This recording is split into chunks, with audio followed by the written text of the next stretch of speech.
The next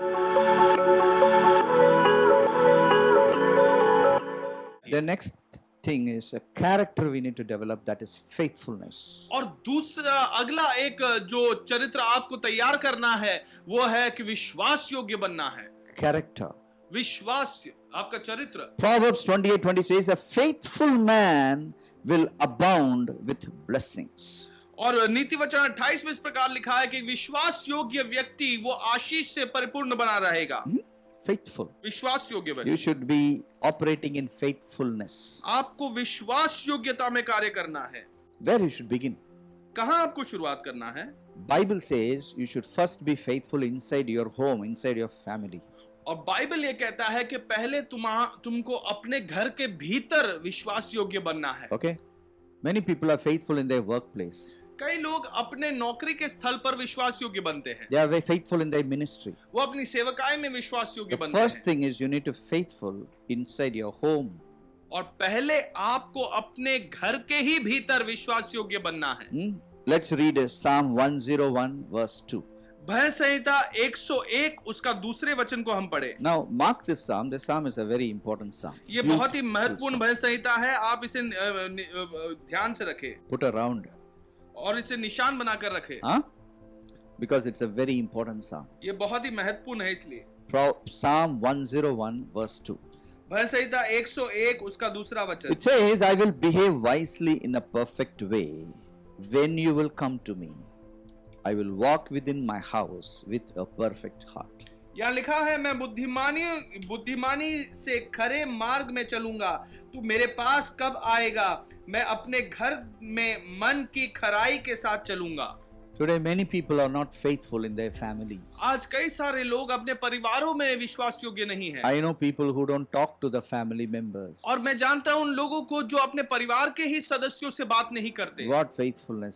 क्या- What? They may pay tithe, वो शायद से दशमांश देते हैं, but they don't love their family members. लेकिन वो अपने ही परिवार के सदस्यों से प्रेम नहीं करते। Brothers are fighting with each other. भाई भाई अपने घर में लड़ाई कर रहे हैं। And sisters are known for their fighting with each other. और बहनों तो जाने जाते हैं उनके लड़ाई के लिए। Sometimes I have seen children, they have such grievances against their parents who are actually good people.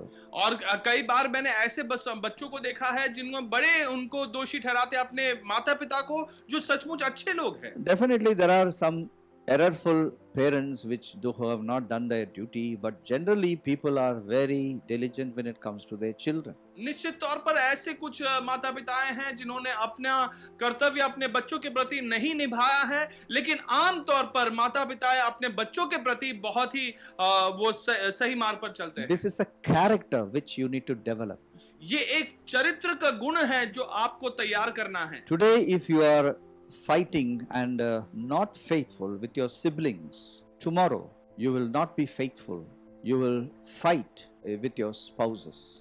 और आज अगर आप अपने भाई बहनों के साथ आप लड़ाई कर रहे हो, तो कल आगे जाकर आप अपने पति या पत्नी के साथ भी आप लड़ाई करोगे। I push this so much, sisters and brothers need to be united in any family. मैं हमेशा ये बात को बढ़ावा देता हूं कि भाई और बहन किसी भी परिवार के आप सब एकता के में बने रहे। Especially I want the sisters of every sister who is listening to me, you be very careful with your sisters.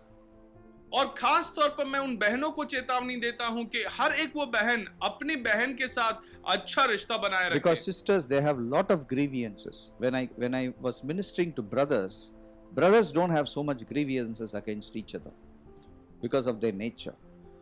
Sisters are very petty. They have right from issues from their birth till 30 years. I have seen that. और मैंने जब भाइयों के बीच में सेवकाई कर रहा था तो मैंने देखा कि उनके बीच में आपस में कोई बड़ी बड़ी बातें नहीं हैं, लेकिन जो बहनों के बीच सेवकाई की तो जाना कि वो छोटी छोटी विषयों को लेकर जो अपने जन्म से लेकर 30 साल की उम्र तक की बातें उन्होंने जमा कुंजी में जमा कर रखा है। I'll tell you something, you need to be very careful. That will affect your financial blessing of tomorrow. और आपको इन विषयों में बहुत संभले रहना है, क्योंकि ये आपके अर्थव्यवस्था को आपको उस पर प्रभाव डालेगा। What is the use of giving tithe every time and you're not walking faithfully inside your home? और दशमांश को विश्वास योग्यता से देने का क्या उपयोग होगा अगर आप अपने परिवार में आप विश्वास योग्यता नहीं दिखाते? Because faithful people, they are promoted. क्योंकि विश्वास योग्य लोग जो है उन्हीं को आगे बढ़ोतरी मिलती है। So once you're faithful inside your home, then you become faithful outside your home. तो जब आप अपने घर के भीतर ही विश्वास योग्य बनते हैं तो घर के बाहर जाने पर भी आप विश्वास योग्य ठहरते हैं। Actually, many people are not faithful in their outside work because they are not faithful inside the home. सच बात यह है कि कई सारे लोग बाहरी दुनिया में विश्वास योग्य नहीं है क्योंकि वो अपने घर के भीतर भी विश्वास योग्य नहीं ठहरे। When you are not faithful inside your home, you can always see unfaithfulness outside your home where you work. आप अपने घर के भीतर विश्वास योग्य नहीं ठहरे तो हमेशा आप देखोगे कि वो घर के बाहर भी विश्वास योग्य नहीं ठहर पाते। So it all begins inside your home. तो ये सारी बातें शुरुआत घर के Be भीतर होती है। faithful to your spouses. अपने पति पत्नी के साथ आप विश्वास योग्य बने। Be faithful to your children. अपने संतानों के साथ विश्वास योग्य बने। Today many parents are not bothered about children. आज कई सारे माता पिता ऐसे हैं जो अपने संतानों के विषय नहीं सोचते। I'll tell you, it will come back on them. मैं आपसे कहता हूं कि यह आपके विरुद्ध ही काम करेगा। I have seen so many parents, they're so concerned about their children, and when they become old, elderly, the children are so lovingly they take care of their parents. और मैंने देखा है कि कुछ माता पिता जो अपने बच्चों की देखरेख करते हैं, जब वो बुजुर्ग बन जाते हैं उनके बच्चे भी उनकी इतनी अच्छी तरीके से देखरेख Mothers करते who हैं। are abused, they are on the roads. Today we see elderly women begging on the street. Unfaithfulness inside your home drives you out from your loved ones. और अपने घरों में जब विश्वास योग्य नहीं रहते तो वो आपको अपने ही प्रिय लोगों के से दूर कर देता है। When you have authority in your hands, you demonstrated arrogance. So you're going to lose your authority. And who will help you? तो जब आपके पास अधिकार था तो आपने उसका दुरुपयोग किया, तो जब आप उस अधिकार को खो दोगे तो फिर आपके साथ कौन कैसा व्यवहार करेगा। Matthew 25:21. मत्ती 25वां अध्याय उसका 31वां वचन। Jesus Christ said to them, "Well done, good and faithful servant. You are faithful over a few things. I will make you a ruler over many things. Enter into the joy of the Lord." और मत्ती 25 उसका 21वां वचन ये कहता है कि धन्य है अच्छे और विश्वास योग्य दास, तू थोड़े में विश्वास योग्य रहा, मैं तुझे बहुत वस्तुओं में अधिकारी बनाऊंगा। Yes, enter into the joy of the Lord. अपने स्वामी के आनंद में तू सहभागी हो।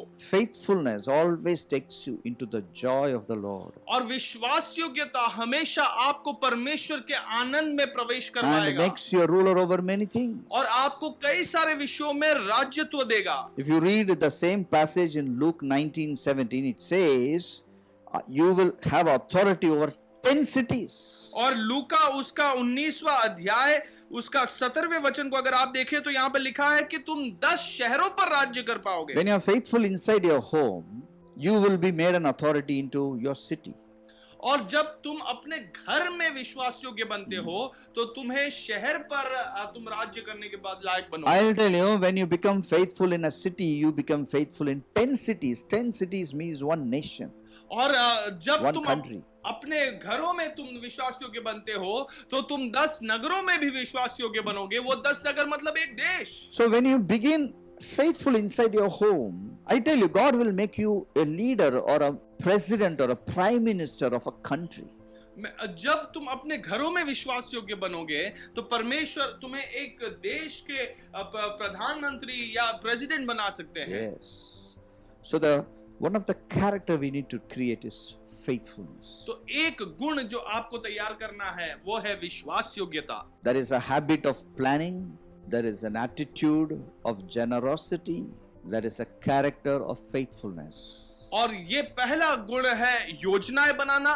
फिर आप चरित्र को ऐसे बनाते हो ताकि आप विश्वास योग्य बने और आप उदार मन के बने। The fourth thing and the final and the most important thing is to develop a personality which will be humble and fearing God. और चौथा और सबसे प्रमुख गुण जो आप में होना चाहिए वो है आप नम्र बने और परमेश्वर का भय माने। Proverbs 22:4 says, you need to underline this, memorize this.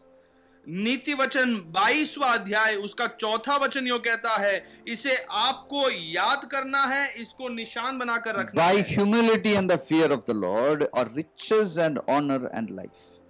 नम्रता और परमेश्वर का भय मानने का फल धन, महिमा और जीवन होता है। So that is what happens when you are humble and fear God. Both are, I think, it's synonymous. और यही होता है जब आप नम्र बनते हो और परमेश्वर का भय मानते हो। नम्र बनना और परमेश्वर का भय मानना, मुझे लगता है ये समानार्थी शब्द है। Yes, people, how much you fear God is talked about, it will exhibited in your humility.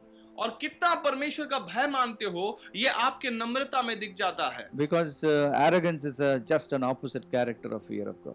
क्योंकि घमंडी बनना ये परमेश्वर के भय मानने के विरुद्ध है। Now the fourth thing, your personality is to fear God. तो चौथी बात जो आपके चरित्र में होना चाहिए वो है परमेश्वर का भय मानना। Okay, now about fear God we can talk later, but you better know you have to fear God, and the proof of fearing God is to be humble. और परमेश्वर का भय मानना ये विषय में हम फिर कभी बात करेंगे, लेकिन परमेश्वर का भय मानने का सबूत है कि आप नम्र है।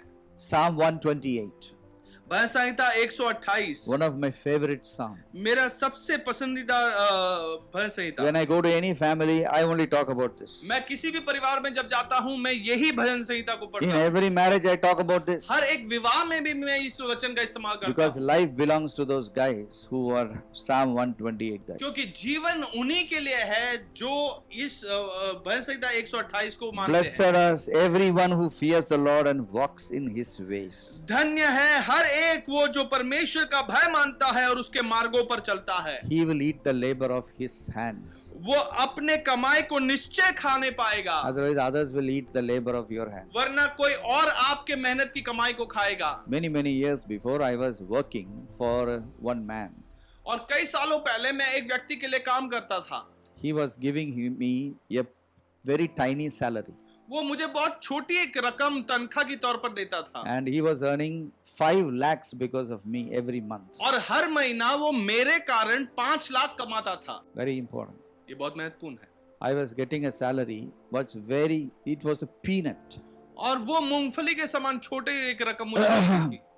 I tell you, only monkeys get peanuts. और मैं आपसे कहता हूँ केवल बंदरों को मूंगफली दी जाती है। Today, many believers are actually monkeys. तो आज कई सारे विश्वासी ऐसे बंदर समान बन गए They हैं। are working for peanuts. वो मूंगफलियों के लिए काम करते हैं। And the money which your master is earning because of you is so much. और जो पैसा आपके कारण आपका मालिक कमा रहा है वो कितना अधिक है। And he will keep you always in oppression. और वो हमेशा आपको एक दुष्ट दबाव में दबाए रखेगा। You cannot turn this side or that side. He will put you straight. वो आप इधर से दाएं या बाएं नहीं फिर सकते, वो आपको सीधा कर देगा। Night and day you are oppressed. दिन रात वो आप पर दबाव डालता है। You are like a slave. वो एक दास के समान आप बन To जाते हो। get the money, you are laboring night and day. और वो पैसा प्राप्त करने के लिए आप दिन रात आप वहां पर दास बनकर रह रहे हो। I want to tell you, fear God मैं आपसे कहता हूँ परमेश्वर का and भय be मानो humble.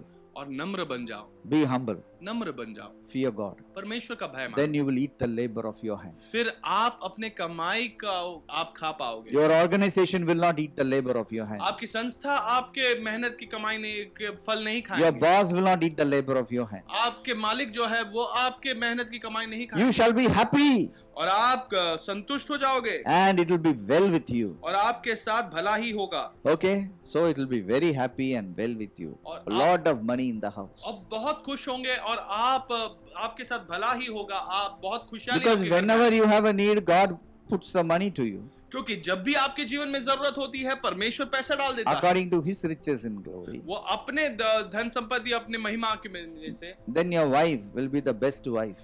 और आपकी पत्नी सबसे उत्तम पत्नी बनेगी। When all the WhatsApp groups, all are complaining about wives. और सारे व्हाट्सएप ग्रुप में सब अपनी पत्नियों के विषय वहां पर वो कंप्लेन कर रहे हैं। Especially all my male friends, old school friends, we are all in WhatsApp group. There is so much of jokes about wives. और मेरे कई सारे जो स्कूल में पढ़ने वाले मित्र थे वो सबके व्हाट्सएप ग्रुप है, वहां पर सब अपनी पत्नियों के बारे में वो मजाक उड़ाते हैं। They say some joke, but I know that joke is for him only. और वो कुछ ऐसे चुटकुले सुनाते हैं, लेकिन मैं जानता हूं कि ये चुटकुला उनके परिवार के विषय ही है। Many times these jokes are made on them.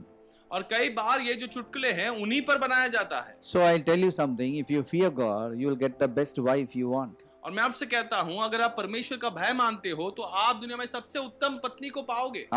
So young people, listen to me carefully. These are the days you need to fear God.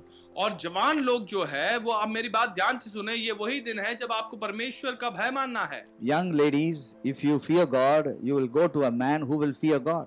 और जवान लड़कियां जो हैं, अगर आप परमेश्वर का भय मानते हो तो आप उसके पास पहुंचोगे जो व्यक्ति आदमी परमेश्वर का भय मानता Then है। your children will be like olive shoots, olive plants. और फिर आपके जो संतान है वो जलपाई के पौधों के समान बनेंगे, Otherwise, they will be like thorny shrubs. वरना वो काटीले ऐसे पौधों के समान बनेंगे। Yes, many times children are like thorny shrubs. कई बार बच्चे जो है वो काटीले पौधों के समान बन जाते हैं, They are not like olive plants. वो जलपाई के पौधों के समान नहीं बनते। They don't grow into trees planted by the rivers of water. वो ऐसे वृक्ष नहीं बनते जो नालों के किनारे गड़े हुए हो। Thorny shrubs who walk into the desert land, land of wilderness. That's where the children और walk जो into. जंगलों के मार्ग या रेगिस्तान में खिलने वाले ऐसे काटीले वो पौधे बन जाते हैं। So you will be blessed when you fear God, तो आप आशीष पाओगे जब आप परमेश्वर का भय मानोगे, and you will be lifted up over a city, और आपको एक नगर के ऊपर आपको बिठाया जाएगा, and you will be lifted up over a nation. और एक राज्य के ऊपर आपको बिठाया जाएगा। You can see that the word Jerusalem is coming, so the word Israel is coming. और यहाँ पर आप देखिए कैसे यरूशलेम का नाम लिखा गया है, इजराइल का नाम लिखा गया है। So God doesn't want any one of his children to be poor. तो परमेश्वर नहीं चाहता कि उसके संतान में से कोई भी गरीब बन जाए। When you develop a personality of fear of God, I tell you, all your accounts, your vessels, your life, your family will overflow. तो जब आप परमेश्वर का भय मानने का ये गुण अपने जीवन में लाए तो आपके सारे अकाउंट, आपके सारे बर्तन भरपूरी में होंगे।